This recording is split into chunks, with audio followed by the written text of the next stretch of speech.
Saturno, Saturno, llegué un poco tarde, perdón. ¿Saturno? Satur. Creo que está desenchufado, a ver, voy a fijarme. Saturno, a ver, ahora sí. ¡Saturno! Hola, Isaac. ¿Me estuviste llamando? Sí, Saturno, te estaba llamando. Lo que pasa es que pensé que estaba desenchufado. He llegado un poco tarde y estoy un poco alocado. Te quería preguntar algo. ¿Qué pasa, Isaac? Pero no te preocupes, solo estaba actualizando mi software. Pero bueno. ya estoy listo para brindarte información actual sobre el mundo de la biología. Qué bueno, entonces te voy a hablar de un proyecto científico. No me digas que se trata de esa idea que tienes de construir un robot que prepare ceviche. Claro que no, es otra idea. A ver, lo que pensaba es que como estoy tan ocupado con las tareas, con el entrenamiento, fútbol, luego con mi torneo de ajedrez, no tengo tiempo. Quiero hacer un clon. Espera, para pensar en practicar la clonación de un ser humano, deberías de ser primero un experto en cierto tema. ¿Verdad? En las células. ¡Exacto! Tanto así como un experto podrás hacer todo lo que quieras. Y qué bueno que tengas tu maqueta de la célula. Sí, claro que sí. Y que tengo entendido de que para hacer un clon tengo que sacar muestras de ADN. Exacto. ¿Y sabes de dónde se extrae esa muestra de ADN? Claro que sí, del núcleo. Aquí está. De acá puedo Muy sacar bien, la muestra. Isaac. ¿Has repasado tu lección anterior sobre las partes de la célula? Sí, claro que sí. A ver, mira. Algunas, ¿ah? Ribosomas, citoplasma, membrana celular. ¿Qué cosa era esto? Mitocondrias. Mitocondrias, sí, sí, Muy sí. bien. Y el resto lo voy a ir repasando durante el día porque la verdad es que estoy un poquito estresado. Veo que sí, Isaac. Y de verdad necesitas un clon. Pero presta atención al primer video porque ahí aprenderás muchas cosas. Me parece genial, entonces vamos a ver el video. Ya sabes que la célula es el elemento vivo de menor tamaño, y existen dos tipos, procariotas y eucariotas. Pero, ¿en qué se diferencian estos dos tipos de células? Pues no es nada del otro mundo. Por ejemplo, mientras una sola célula procariota puede considerarse un ser vivo al que conocemos como organismo unicelular, las células eucariotas se organizan y se especializan, originándose así los diferentes tejidos y órganos de los hongos, plantas y animales, incluyendo al ser humano, que en su conjunto forman un individuo. Pero eso no es todo. Mientras las células procariotas poseen su material genético disperso en el citoplasma, las eucariotas distribuyen sus distintos elementos en tres secciones: envoltura celular, citoplasma y núcleo. Y este último es exclusivo de las células eucariotas. El núcleo es una estructura celular que comanda a toda la célula y se encarga de dirigir sus actividades más importantes. El núcleo celular suele ser esférico, pero también existen algunas células en las que el núcleo se presenta de forma elíptica o lobulada. También se presentan en distintos tamaños, por ejemplo en el caso de los mamíferos. Esta sección de la célula suele medir 6 micrómetros, es decir, más o menos el 10% de la célula. En el caso de los vegetales, van desde los 5 hasta los 25 micrómetros, y en casos especiales, como el de las plantas coníferas, el núcleo de algunas de sus células llegan a medir hasta 0.6 milímetros, por lo que puede ser visto a simple vista. Adicionalmente a ello, existen hongos con núcleos muy pequeños, que promedian los 0,5 micrómetros, por lo que solo pueden ser vistos con un microscopio electrónico de transmisión. Si nos referimos a su ubicación dentro de toda la célula, también hay variaciones, como en el caso de las células vegetales, cuyo núcleo se encuentra desplazado hacia un lado por el gran volumen que ocupa la vacuola. Si piensas que solo existen células con un solo núcleo, pues estás equivocado. También encontramos células multinucleadas, porque poseen varios núcleos. Las más conocidas son las de los músculos, que conforman el llamado tejido muscular estriado. El núcleo es muy importante, pues es aquí donde se produce la formación y multiplicación de los ácidos nucleicos, el ADN y el ARN. ¿Qué es el ADN? ADN significa ácido desoxirribonucleico. es una larga molécula formada por dos cadenas de ácidos nucleicos, ordenados como una doble hélice. Contiene en su interior 4 tipos de bases nitrogenadas: adenina, guanina, citosina y timina. De acuerdo al orden de estas 4 letras, A, G, C y T, está almacenada toda la información genética de un ser vivo. Por otro lado, el ARN o ácido ribonucleico está compuesto por una sola cadena de nucleótidos. En su interior podemos encontrar bases nitrogenadas como adenina, guanina, citosina, pero a diferencia del ADN, el ARN no posee timina, sino uracilo. Existen 3 tipos de ARN: ARN mensajero, ARN de transferencia y ARN ribosomal. El ARN mensajero es el encargado de copiar un mensaje escrito en el ADN, que no puede salir del núcleo, y llevarlo al citoplasma, en un proceso llamado transcripción. Una vez fuera del núcleo, este mensaje es traducido en una proteína útil para la célula mediante la acción del ARN ribosomal, que es quien lee el mensaje y va colocando los aminoácidos necesarios para construir la nueva proteína, con la ayuda del ARN de transferencia, que se encarga de transportar cada aminoácido en el orden que diga el mensaje. A este proceso se le llama traducción, y es así como el núcleo dirige la síntesis proteica, asegurándose que la célula cuente con las proteínas necesarias en el momento preciso.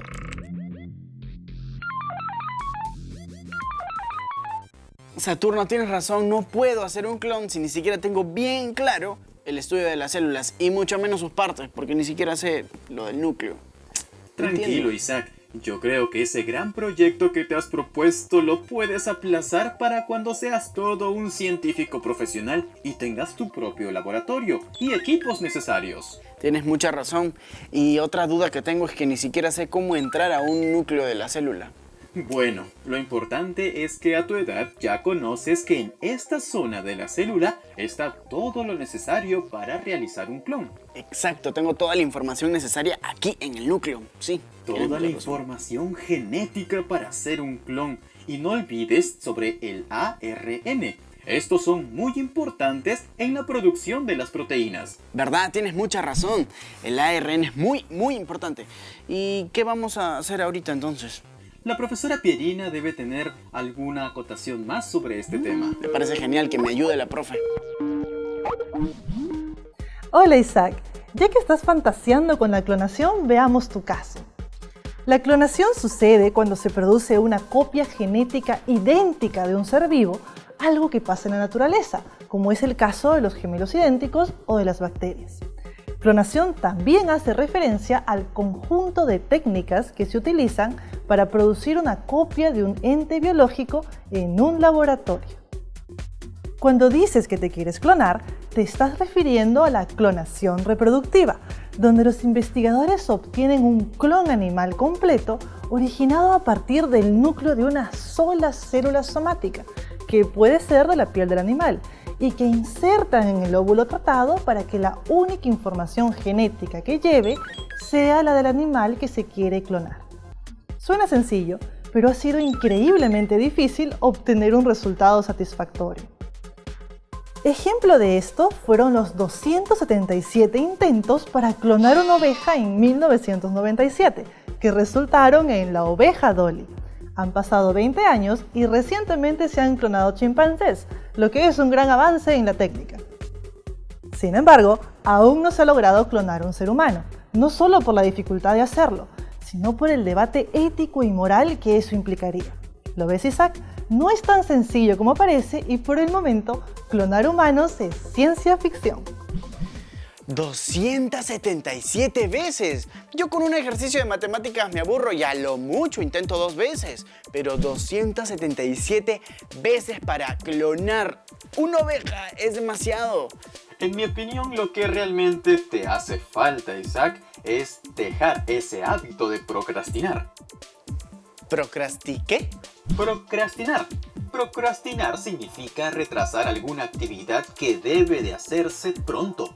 Algo así como cuando yo tengo una tarea que hacer y me pongo primero a ver mis videos de YouTube y luego hago la tarea, pero por si acaso ya estoy dejando ese hábito, ¿sí? Me parece muy bien que lo reconozcas y que estés empezando a tener nuevos hábitos. Así llegarás lejos, Isaac. Sí, claro que sí. Y hablando de científicos que han llegado lejos, ¿tú crees que hay algún científico que se haya clonado y lo haya mantenido en secreto? Lo que sí sería un tremendo problema ético, pues como ya te dijo la profesora, ningún científico serio correría ese riesgo. Yo creo que sí existe por ahí alguno que se haya clonado y lo haya mantenido en secreto y nadie sabe nada. O de repente es que tengo mucha hambre y tengo que ir a conseguir comida ahorita. Y estás alucinando. Sí, mejor me voy a conseguir comida. Ya vengo, Satur. Chao. Mejor, Isaac.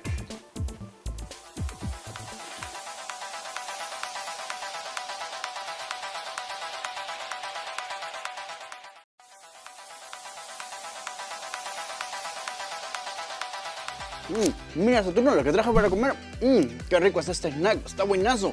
Palitos de queso. Increíble. Isaac, tú lo has dicho, sabor a queso. ¿Pero tiene realmente queso? No, creo que no. Pero déjame comer tranquilo. Va a ser la última vez que coma. Pero rico, está buenazo. Está bien, Isaac, puedes seguir comiendo, pero ya sabes, cambia de opción alimenticia. Sí, no te preocupes, voy a comer saludable. Ahora sí, ponte cómodo, vamos a continuar con el siguiente video. Estate atento. Estas son las partes del núcleo de una célula: envoltura nuclear, el nucleoplasma, la cromatina, el nucleolo y los cromosomas. La envoltura nuclear o membrana nuclear en realidad no es una, sino dos capas que protegen el contenido del núcleo.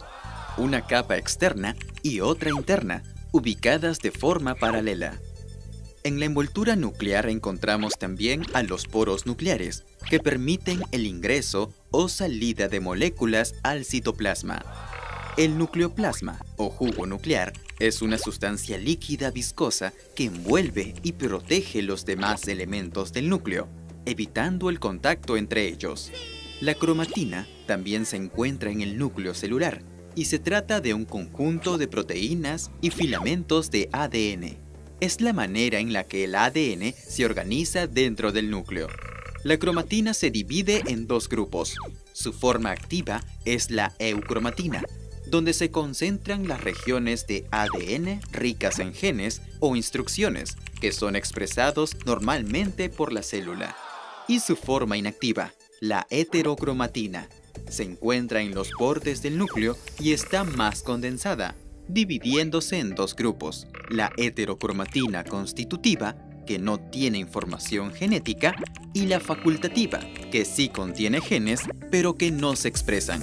Otro elemento rodeado por el nucleoplasma es el nucleolo, una estructura granular que fabrica ARN ribosómico, que luego se une a otras proteínas y forman las subunidades de los ribosomas, que abandonan el núcleo a través de los poros nucleares y se ensamblan en ribosomas completos en el citoplasma.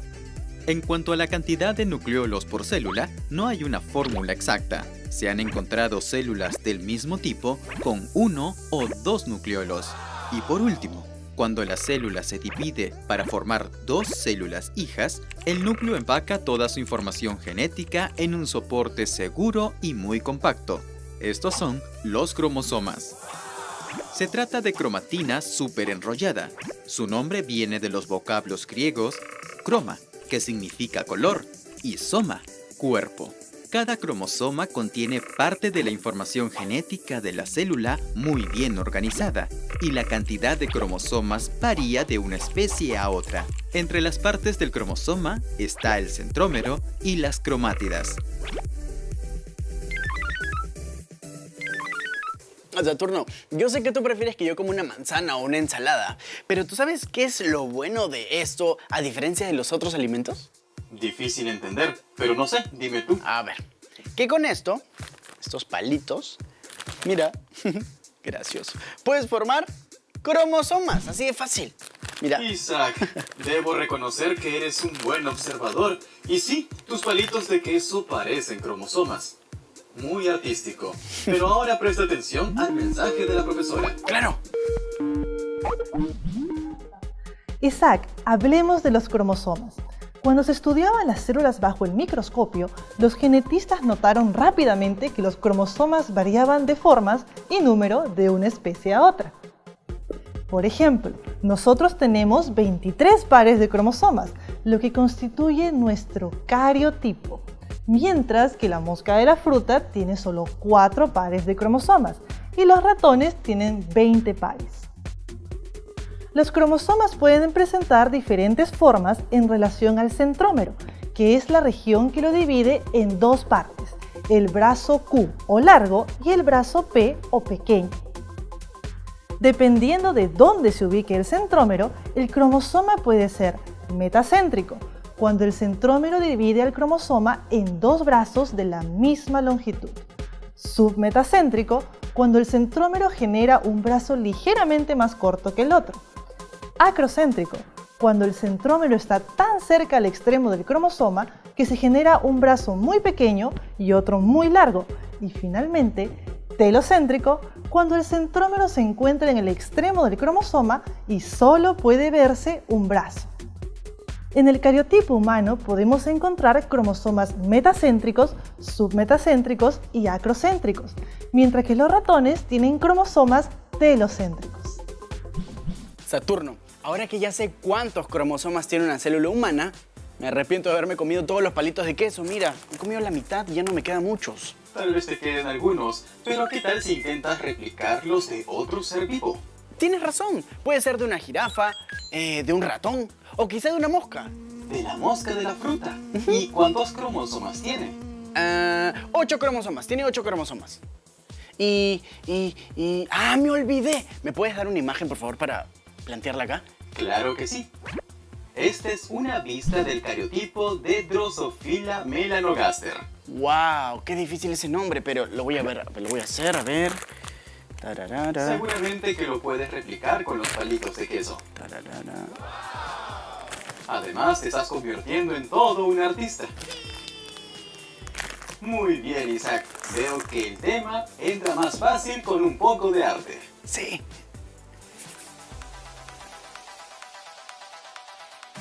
Fue un médico alemán del siglo XIX. Investigó el proceso de división celular y la organización de los cromosomas en el núcleo de células de las salamandras. Acuñó el término mitosis para describir la división celular.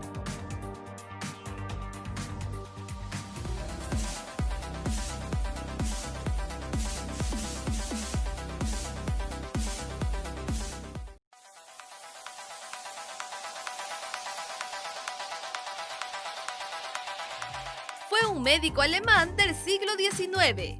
Investigó el proceso de división celular y la organización de los cromosomas en el núcleo de células de las salamandras. Acuñó el término mitosis para describir la división celular.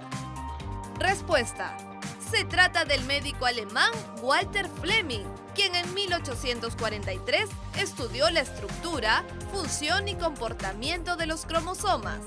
Sus valiosas observaciones de la mitosis lo llevaron a pensar que los núcleos provienen de otros núcleos. Su descubrimiento impulsó el desarrollo de campos como la genética y la citogenética. Saturno, no me has dicho nada sobre mi modelo de cariotipo de mosca de fruta. ¿Te gusta o tiene mucho queso? Sí que se asemeja, pero ojo, no olvides que los cromosomas solo se aprecian de esa forma durante la división celular. ¡Wow! Entonces esto ya está por dividirse. ¿Y cuántas etapas tiene la división celular? En el siguiente video verás sobre ese proceso celular. Parece genial, vamos a verlo. Gracias a la capacidad de una célula para dividirse, es posible la reproducción, crecimiento y por supuesto la vida. Todo ello se da en dos procesos distintos, la cariocinesis, que es la división del núcleo, y la citocinesis, que es la división del citoplasma celular en dos células hijas. Pero para conocer cómo se reproduce una célula, primero debes estar al tanto del ciclo celular y sus etapas, que también son dos, la interfase y la división celular. La interfase es una etapa muy compleja, Por eso la dividimos en tres: el periodo G1, el periodo S y el periodo G2. En el periodo G1, la célula crece y en ella se realiza la producción de proteínas y ARN. Todo este proceso dura entre 5 y 6 horas. Luego comienza el periodo S, en el que la célula, al tener tamaño y energía suficiente, duplica su ADN. Todo esto en un tiempo estimado de 10 a 12 horas, casi la mitad del ciclo. La interfase termina con el periodo G2, en la que la célula continúa con su crecimiento preparándose para la mitosis o meiosis. Este periodo dura de 4 a 6 horas. Finalizada la interfase, las células somáticas, como las del tejido adiposo, pulmonar o el óseo, realizarán la mitosis, un proceso de 4 pasos en el que la célula se dividirá en otras 2 células idénticas. Aquí encontramos 4 pasos: profase, metafase, anafase y telofase. En la profase, el nucleolo desaparece y las fibras de cromatina comienzan a enrollarse y los cromosomas se vuelven visibles. Cada cromosoma duplicado se aprecia como 2 cromátides hermanas unidas por el centrómero. La membrana nuclear se desorganiza y los centrómeros van hacia los polos de la célula unidos por el uso mitótico. En la metafase, los cromosomas se alinean al centro de la célula, en una zona llamada línea ecuatorial o placa metafásica, sobre el uso mitótico. En la anafase, las cromátidas hermanas se separan súbitamente. De esta forma se dirigen 2 mitades iguales a cada lado de la célula. Al final de la anafase, los extremos de la célula tienen conjuntos iguales y completos de cromosomas. En la telofase reaparece una membrana nuclear y se ven 2 nucleolos hijos en cada extremo. Los cromosomas se vuelven menos condensados. La mitosis, como división de un núcleo en 2 núcleos hijos, está completa. Finalmente viene la citocinesis, o división de la célula en 2 células hijas, cada una con su propio núcleo. La mitosis como tal es un proceso rápido que puede tardar menos de 1 hora. Piensa en eso cuando tu cuerpo esté curándose de un corte o raspón. En las células germinales, que dan origen a los espermatozoides en el caso de los hombres y los óvulos en las mujeres, se da un proceso de división diferente, denominado meiosis. Este tipo de división celular es importante porque genera diversidad genética en las células hijas. No crea 2 clones como en la mitosis, sino 4 células con carga genética distinta y reduce el número cromosómico a la mitad. ¿Te imaginas si un óvulo o un espermatozoide tuviera 46 cromosomas? En el momento que se unieran para formar un nuevo individuo, este tendría 92 cromosomas. Por eso, para que un bebé tenga 46 cromosomas, tanto el óvulo como el espermatozoide deben aportar 23 cromosomas cada uno. Veremos más detalles sobre cómo la meiosis participa en la reproducción sexual en el siguiente capítulo. Isaac, ¿ya sabes en qué fase está tu célula de la mosca de la fruta? Si no me equivoco, está en G2, sí. Terminando la fase G2. Y le seguirá la profase de la mitosis, donde se divide la célula y se crean los clones. Este tema me ha encantado y estoy tan orgulloso de lo que he hecho que voy a... ¡Oh, se me acabaron los palitos de queso! ¿Qué querías hacer? Quería hacer más, pero creo que me voy a ir a comprar más palitos de queso, ¿sí? Está bien, Isaac. Ve rápido, por favor. El núcleo de la célula donde encontramos los ácidos nucleicos ADN y ARN están divididos en una serie de elementos conformados por la envoltura nuclear, el nucleoplasma, la cromatina o cromosoma dependiendo de la etapa de la célula, los poros nucleares y el nucleolo. La reproducción celular se da en 2 etapas: la interfase, que comprende el crecimiento de la célula, y la duplicación de su ADN, dividiéndose en los periodos G1, S y G2. La mitosis en el caso de las células somáticas tiene 4 etapas: profase, metafase, anafase y telofase. Por otro lado, la meiosis se da en las células sexuales y tiene por objetivo asegurar la variabilidad genética y reducir el número de cromosomas a la mitad para producir un ser vivo. Saturno, ya me tengo que ir, pero no te preocupes. Yo voy a estudiar todo lo que hemos aprendido hoy y la clase pasada. Células y núcleos, no te preocupes. Pero voy a dejar esta maqueta acá, que me quedó bien bonita, para que nadie le haga daño y se quede ahí perfecto. Muy bien, Isaac. Y es que el núcleo se encuentra el componente más increíble de la célula, el ADN. Sí, no te preocupes, voy a repasar todo lo que sea necesario. Nos Muy vemos. bien, Isaac. Chao, Saturno, chao. Cuídate mucho.